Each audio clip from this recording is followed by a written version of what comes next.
Hey guys, what's up? Welcome to my channel. We are starting a series for Azure tutorials for beginners to help students with their concepts on the cloud. For today's session, we would see how to create a virtual machine in Azure. So without further ado, let's get started.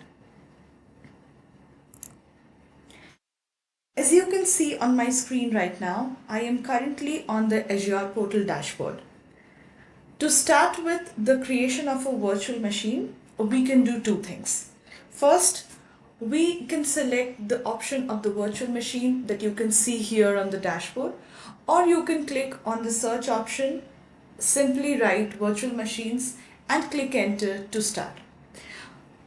I will click the option that is present on the menu bar right now for the virtual machines.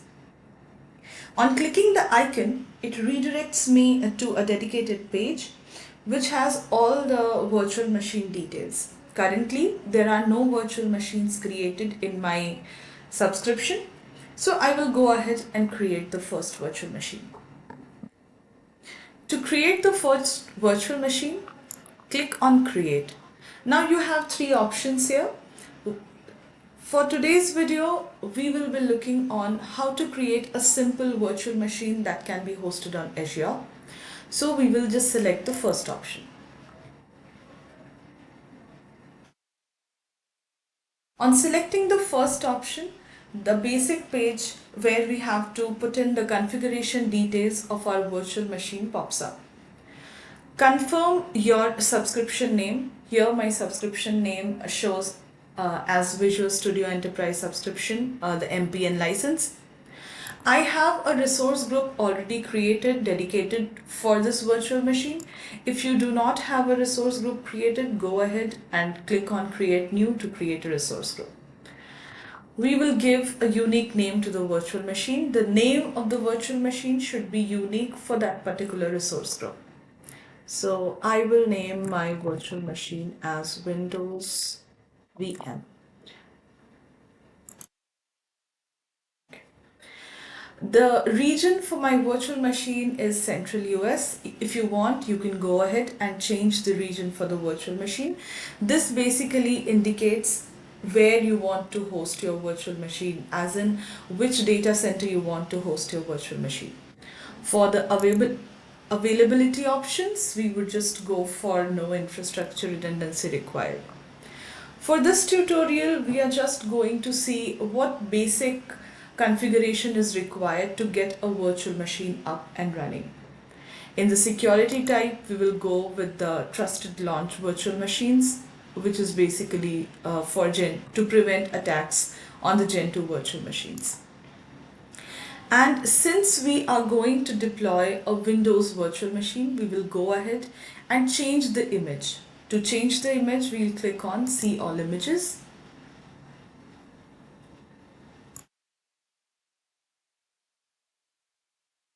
This will take you to the marketplace where you will find all the types of images available, the operating system images available for your virtual machine.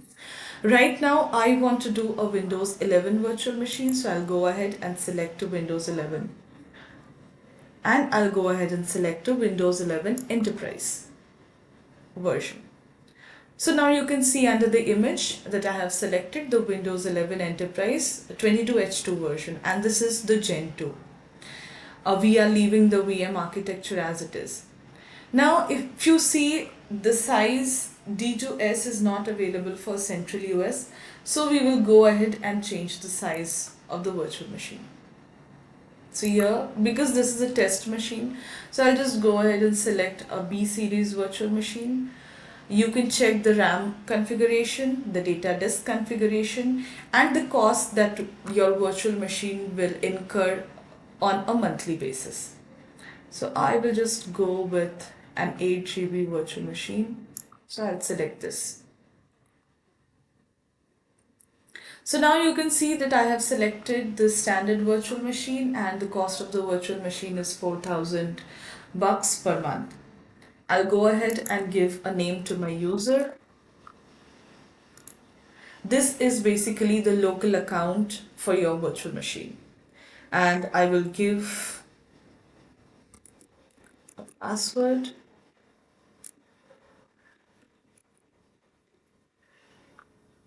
Okay, the password should be 11 letters long.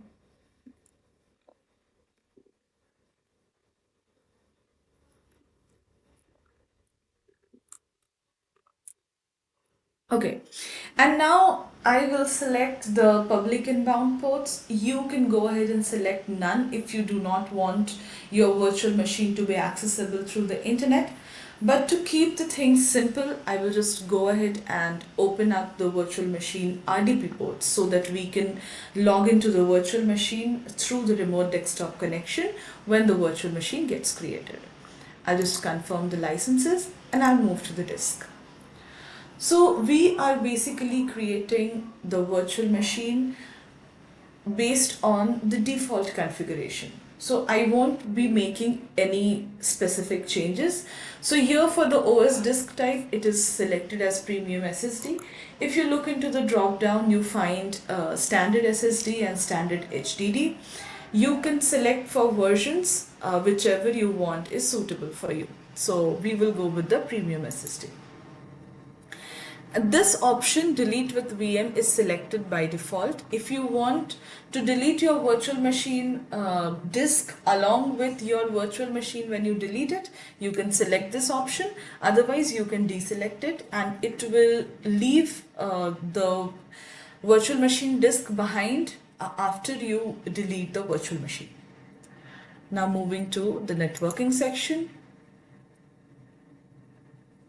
Here it creates a new virtual network since there are no virtual networks, no subnets created.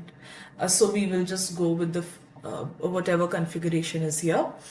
And it also creates a public IP. So there are two types of IPs linked with a virtual machine. We would be dealing with those in our later sections of videos. Just to give a brief idea about what the IPs do. So there is a public IP which we use to access the virtual machine through the internet. And then there is a private IP which is the IP of the virtual machine that it gets for its own virtual network. For the NIC security group, we will leave it to basic.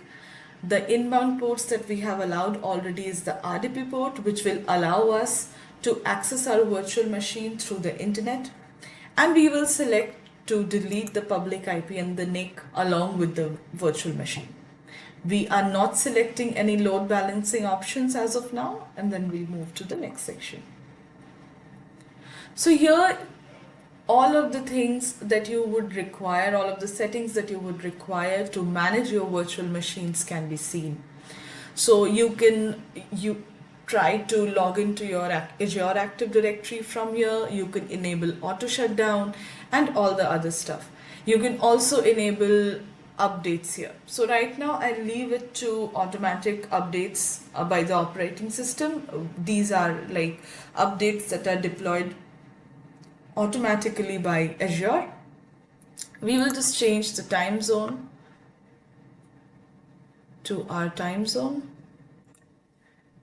For the auto shutdown, this is important if you are using your virtual machine and you want your virtual machine to shut down at a specific particular time, then you need to select the auto shutdown option and then we will move to the next one. We are not going to connect our virtual machine to Azure Active Directory as of now, so it's just a workgroup machine. For the boot diagnostics, we will enable it with the managed storage account. Then we'll move to the advanced section. We are not going to do anything here. We are not doing any tagging as well. So we will go ahead and click on review and create. So now Azure will analyze all the details that you have filled in. It will give you an estimate of per hour pricing for the virtual machine. And then you can after the validation has passed, you can just revisit the summary if you want to change anything or if everything that is there properly in place is correct or not. And then you can go ahead and click on create. And the process of the virtual machine provisioning will start. So as you can see here, the deployment has been initialized and the deployment has been submitted. So once the deployment has been successfully submitted, we should be redirected to a page where you will see that the deployment is in progress. Deployment of a virtual machine takes some time. It depends on what operating systems you are choosing, what is the site or region where you are deploying, and what is the configuration of the operating system or the virtual machine that you are deploying. So while this happens, we will just take a short pause and we'll again come back once the virtual machine is already deployed. So now, as you can see, the deployment is showing as complete. So we will click on Go to Resource and it will take us to our virtual machine that has been created. So this is basically the virtual machine that has been created. You can see the resource group, the subscription. You also have a public IP address assigned to it. The DNS is not configured and you find all the other details related to this. You can check for the disk that is attached here, which is the operating system disk or the OS disk. There are no other disks attached.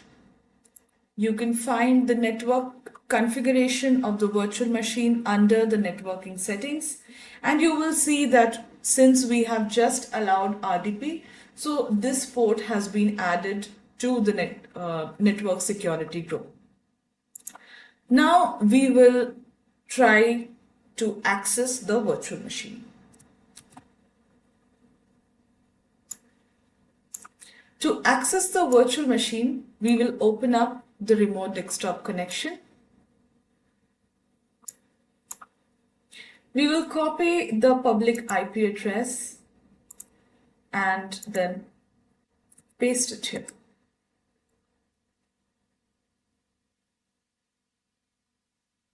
Since this is a workgroup account, so we will paste in the IP address and then provide the local account details that was there and the password.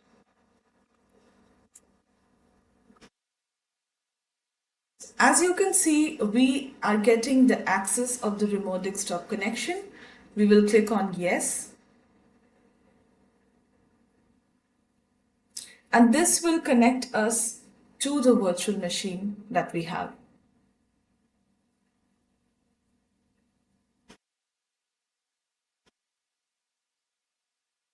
Let's just give it a few minutes to create our profile inside the Windows 11 machine.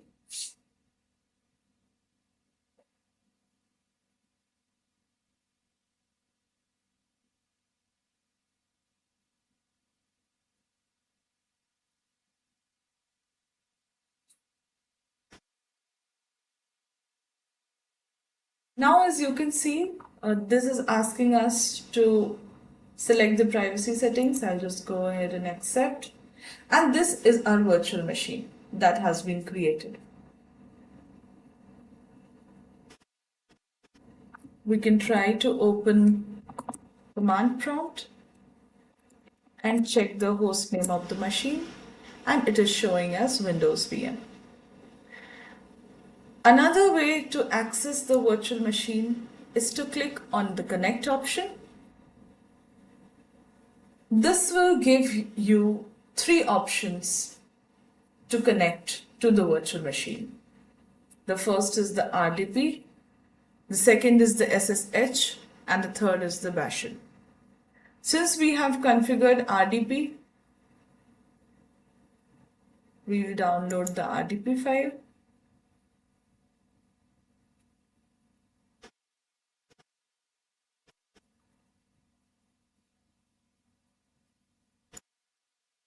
You can see that this file shows up. Once you click on connect, you will directly be redirected to this page. Just enter your credentials, click on yes.